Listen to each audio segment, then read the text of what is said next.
Your mind is not tired only because life is hard. Sometimes your mind is tired because it is overcrowded. Too much scrolling, too much noise, too much content, too many opinions, too many emotional inputs that do not belong to you. Welcome to Integrity 444 LTQS, where we talk about emotional intelligence, psycho-spiritual development, self-mastery, and aligned living. If you are ready to protect your mind, refine your energy, and return to inner clarity, subscribe to the channel. Let's get into it and explore how digital minimalism can change your life. The first thing you need to understand is this.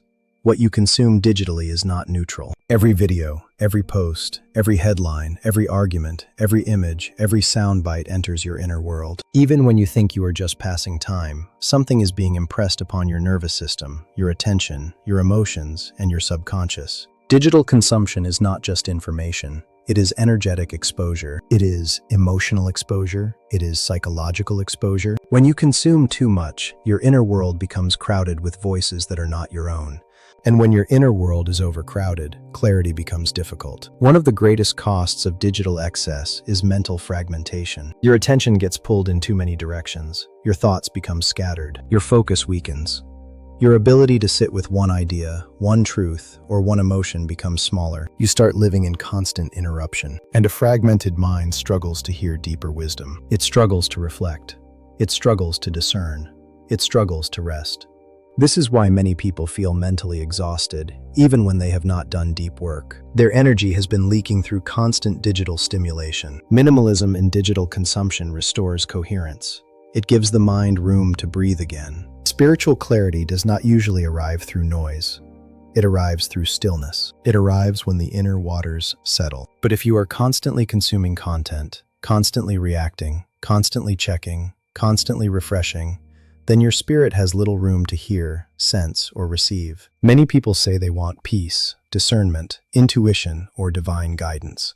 But they are overstimulated all day long. You cannot hear the whisper of truth if you are addicted to noise. Digital minimalism is not about rejecting technology. It is about refusing to let technology dominate your inner life. It is about becoming selective, intentional, clean in what you allow into your field. Because when the noise lowers, your inner signal becomes stronger. Not everything you feel belongs to you. A lot of people are emotionally overloaded because they are consuming endless streams of fear, outrage, comparison, trauma, controversy, vanity, performance, and confusion. You may think you are just watching content, but content is affecting your emotional atmosphere. It can seed anxiety.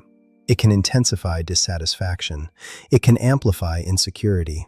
It can distort your priorities. This is emotional pollution. And one of the most powerful forms of self-respect is learning to stop feeding your spirit and mind things that make you internally noisy. Digital minimalism helps you become a better steward of your emotional energy. When you consume less, you begin to discern more. You start noticing what truly nourishes you, what depletes you, what sharpens your mind, what confuses your spirit, what aligns you, what pulls you out of yourself. This is important because self-mastery requires discernment. If you consume everything, you lose sensitivity. If you slow down and simplify, your perception becomes cleaner. You begin to recognize what is essential and what is excess. And that is what minimalism really is.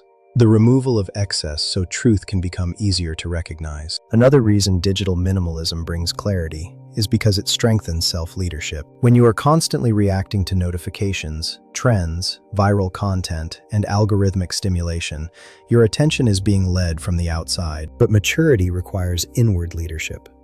It requires choosing what deserves your attention, what deserves your time, what deserves access to your mind, what deserves access to your emotional energy. Digital minimalism says, I will not let everything enter me. I will not let every trend shape me. I will not let every stimulus command me. That is power. That is discipline. That is inner authority. So what does this look like in real life? Here are a few simple practices. 1. Stop starting your day with your phone. Give your spirit and mind a chance to wake up before the world enters. 2. Unfollow what disturbs your clarity. Not everything needs continued access to you. 3. Reduce noise-based consumption. Less doom scrolling, less reactive content, less meaningless input. 4. Create intentional consumption windows. Use technology on purpose instead of by compulsion. 5. Make room for silence. Silence is not emptiness. It is where your clarity begins to return. 6. Ask one important question. Is this feeding my alignment, or is it feeding my confusion? That one question can change how you consume everything. Minimalism in digital consumption leads to spiritual and mental clarity because it removes excess input, reduces emotional pollution, restores focus, strengthens discernment, and makes space for stillness. You do not need to consume more to become clearer. You may need to consume less. Less noise, less distraction, less scattered energy, less emotional clutter. And in that simplicity, you may find what you have been missing: peace, focus, discernment, presence, alignment. Sometimes clarity does not come from adding more. Sometimes clarity comes from removing what never should have had access to you in the first place. If this message spoke to you, comment below. What is one digital habit you need to reduce to protect your clarity? Subscribe to Integrity 444 LTQS for more content on emotional intelligence, psycho-spiritual development, self-mastery, and aligned living. And remember, what you repeatedly consume eventually helps form what you repeatedly become.